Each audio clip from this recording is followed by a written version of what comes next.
ada berita yang perlu saya sampaikan pada Pak KC, ya. Berita duka. Muhammad KC ditahan di penjara karena membahas kitab agama Islam.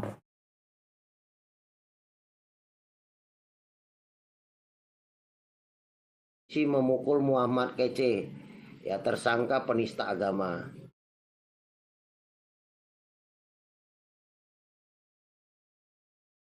Bila masuk penjara itu namanya biskuit Roma. Ya, biskuit Roma sudah biasa. Ya, memukul tahanan sama tahanan itu adalah biskuit Roma. Iblis ini, sudahlah, saya katakan iblis itu. Bahaya orang ini, nggak benar itu Kristenannya itu. Dan Bapak akan dituntut nanti di akhirat. Kalau Bapak Allah, mudah-mudahan Bapak tidak meninggalkan kasus-kasus yang bermasalah di tempat itu.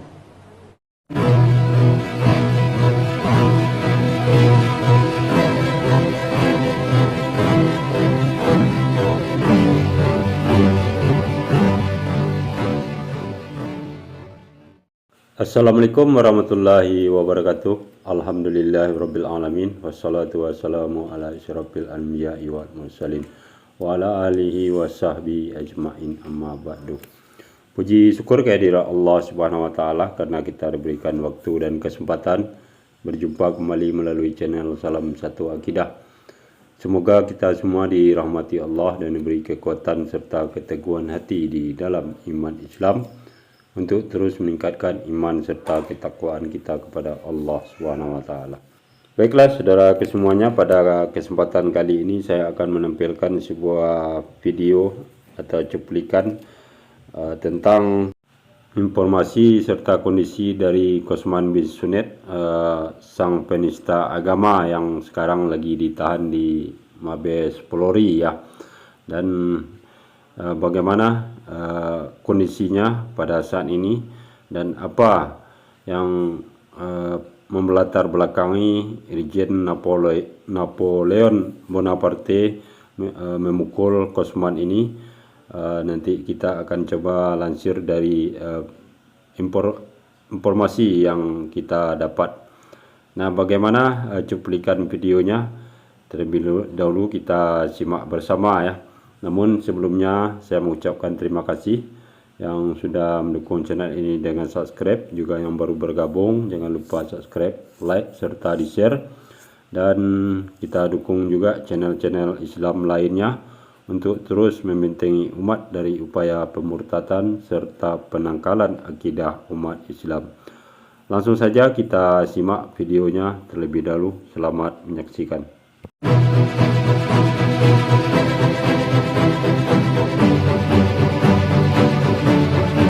Ini dia saudaraku informasi yang kita dapatkan dari yang dilansir dari JPNN, ya, yang perihal pemukulan terhadap Qosman bin Sunet, ya, yang ditahan di Mabes Polri saat ini, dan itu dilakukan oleh Irjen Napoleon Bonaparte yang sama-sama menjadi tahanan di tahanan Mabes Polri, ya, namun dalam kasus yang berbeda tentunya. Kemudian menurut kuasa hukum dari Napoleon Bonaparte ini, Ahmad Yani, itu terjadi pemukulan yang pertama karena adanya keluhan dari tahanan lain, ya, yang ingin memukul Qosman bin Sunet ini. Dan tentunya ada pemicu, ya, yang membuat mereka marah kepada MKC ini, dan mereka sering mengeluhkan hal tersebut kepada Napoleon Bonaparte di dalam tahanan. Karena Napoleon Bonaparte ini di dalam tahan itu adalah sangat disegani, ya, dan dihormati oleh tahanan lain. Bahkan beliau tidak membedakan suku, ras, dan agama para tahanan, ya, memperlakukannya sama. Dan bahkan beliau juga ketika peringatan Hari Kemerdekaan Republik Indonesia 17 Agustus beliau memimpin upacara bendera, ya, Kemudian setelah adanya pemukulan dan hal yang menjijikkan yang diterima oleh Cornelius Kosman bin Sunet ini, kemudian pihak Polri melakukan visum ya terhadap Kosman bin Sunet ini. Nah, dari hasil visum tersebut, si korban atau Kosman bin Sunet ini mengalami ada 9 luka lebam ya di sekitar wajah dan 1 luka lebam di pinggang sebelah kanan. Itu menurut keterangan yang disampaikan oleh Direktur Tindak Pidana Umum Brigjen Polisi Rian Andi Jajadi ya. Kemudian dalam foto Muhammad Kacik yang tersebar di media sosial pasca mendapat penganiayaan tersebut, tidak jelas memang bahwa luka lebam di sekitar bagian wajah sebelah kiri, dan terlihat juga lebam serupa di bagian kening tersangka kasus dugaan penistaan agama tersebut. Dengan adanya kejadian tersebut, pihak Polri akan segera melakukan pemeriksaan kepada Napoleon Bonaparte ya, usai dilaporkan oleh Kosman bin Sunet ini ke Bareskrim untuk diproses ya. Kemudian apa sebenarnya alasan atau yang melatar belakangi Napoleon Bonaparte ini memukuli Kosman bin Sunet? Seperti yang informasi kita dapat yang di awal tadi, itu karena banyaknya keluhan dari tahanan lain yang memicu kemarahan terhadap Kosman tersebut ya. Dan kemudian alasan yang kedua dari Napoleon Bonaparte ini menyatakan siapapun berhak menghina dirinya, namun tidak dengan Allah, Rasulullah dan Al-Quran. Kata Napoleon, siapapun yang menghina Allah, dia bersumpah akan melakukan tindakan terukur untuk si pelaku. Jadi jelas bagi kita dua alasan yang dikemukakan oleh Napoleon Bonaparte kenapa sampai terjadi pemukulan terhadap Kosman bin Sunet tersebut. Ada berita yang perlu saya sampaikan khususnya terhadap Pak Kacik ya. Ini di mana sebetulnya berita duka. Inna lillahi wa inna ilaihi raji'un. Hi. Wait a minute. Who are you? Itulah karakter iblis. Wait a minute. Who are you? Oh, hi. Wait a minute. Who are you?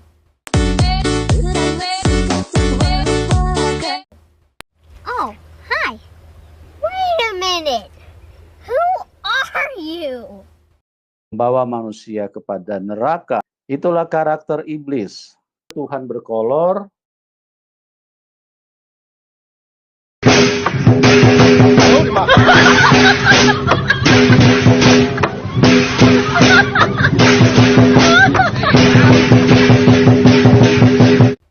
Oh, hi. Wait a minute. Who are you? Udah pada ngopi belum? Oh, hi. Wait a minute. Who are you? Masih alot? Mungkin 1 jam lagi, boy. Baru matang ini.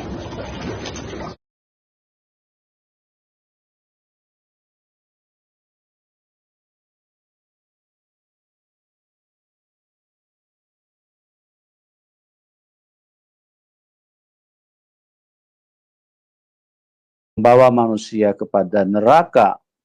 Itulah karakter iblis. Muhammad Kacik masuk penjara. Kacik ditahan di penjara karena membahas kitab agama Islam. Itulah karakter iblis.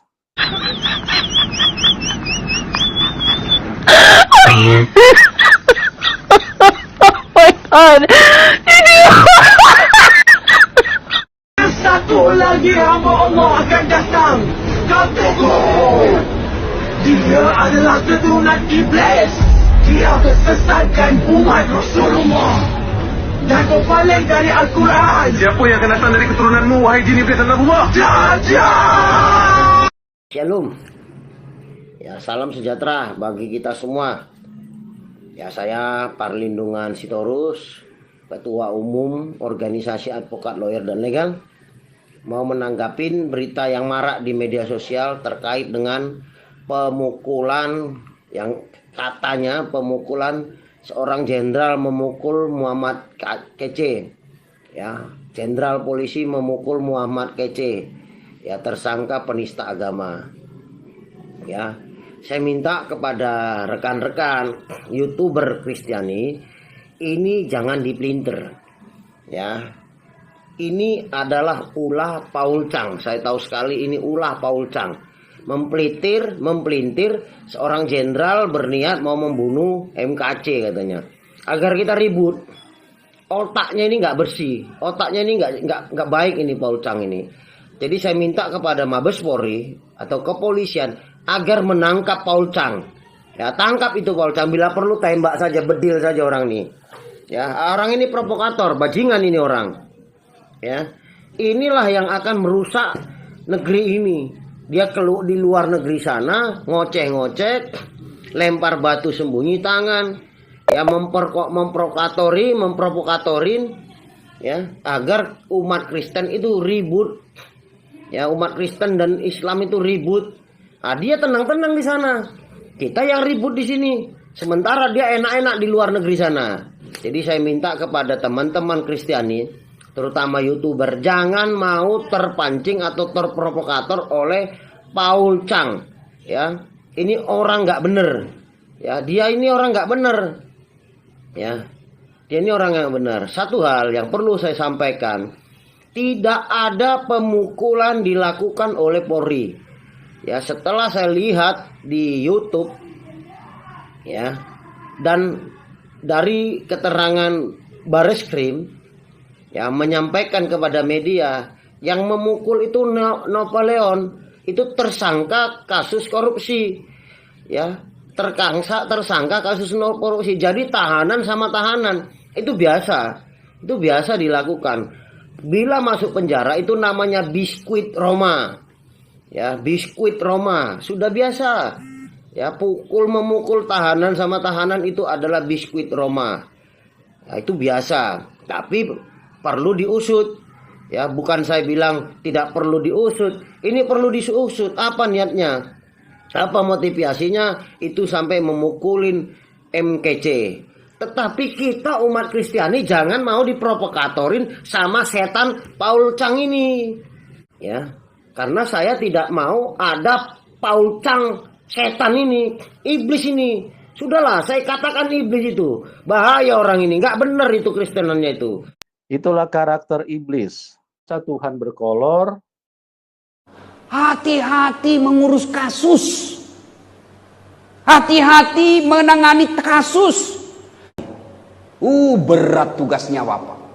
Sebagai jaksa. Mewakili negara dalam menuntut orang. Bapak salah menetapkan pasal, salah menerapkan masa depan orang. Dan Bapak akan dituntut. Ya Allah, mudah-mudahan Bapak tidak meninggalkan kasus-kasus yang bermasalah di tempat itu. Demikian saudaraku semuanya, jadi jelas bagi kita apa yang menjadi penyebab Kosman Bisunet ini dipukuli oleh Napoleon Bonaparte berdasarkan informasi yang terbaru kita dapat ya. Ada 2 poin tadi di awal sudah disampaikan. Namun yang terpenting di balik semua itu, ini adalah suatu hukum dari Allah SWT dan menjadi ketetapan yang harus kita jalani sebagai manusia ya. Karena kata pepatah, apa yang kita tanam maka itu yang akan kita tuai kembali, dan begitu juga kalau tangan kita yang mencincang maka bahu yang akan memikul. Nah, itulah yang terjadi terutama kepada Kosman, dan juga kepada kita pun bisa hal serupa terjadi ya. Namun di balik itu semua ada hikmah yang dapat kita ambil, adalah bahwa apapun yang kita alami, baik kesusahan atau senang, kemalangan dan segala macam halnya di dalam perjalanan kita menjalani kehidupan dunia ini, itu semua adalah kehendak dari Allah Subhanahu wa taala. Karena kita manusia tidak akan pernah bisa membuat daftar keinginan serta kemauan sendiri berdasarkan keinginan kita, ya. Karena apapun itu semua tidak akan pernah lepas dari kuasa Allah Subhanahu wa taala itu sendiri. Nah, demikianlah saudaraku semuanya, mudah-mudahan video ini memberikan informasi sekaligus memberikan pelajaran bagi kita semua, ya, untuk terus jangan pernah lupa mengingat Allah Subhanahu wa taala, untuk selalu mengabdi kepada Allah, ya. Dan dengan begitu apa yang kita kerjakan insya Allah jauh dari hal-hal yang dimurkai oleh Allah Subhanahu wa taala. Terima kasih atas perhatiannya. Assalamualaikum warahmatullahi wabarakatuh.